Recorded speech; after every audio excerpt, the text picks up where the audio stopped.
రాయలసీమ పారిశ్రామిక ముఖ చిత్రాన్ని పూర్తిగా మార్చడమే లక్ష్యంగా ఎన్డీఏ ప్రభుత్వం ఎనలేని కృషి చేస్తోంది.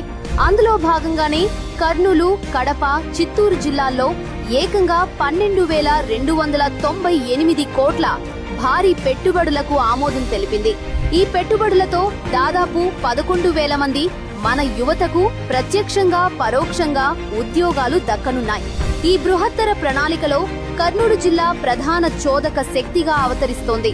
ఒక కర్నూలు జిల్లాలోనే green energy, solar power, biogas మరియు అగ్రికల్చర్ రంగాలకు చెందిన 6 మెగా ప్రాజెక్టులకు అనుమతులు లభించాయి. దీనికి అదనంగా ఓర్వకల్లు డ్రోన్ సిటీ ప్రాజెక్ట్ ద్వారా మరో 5,000 కోట్ల పెట్టుబడులను ఆకర్షించేలా మౌలిక వసతులు, భూ కేటాయింపులను జిల్లా యంత్రాంగం వేగవంతం చేస్తోంది.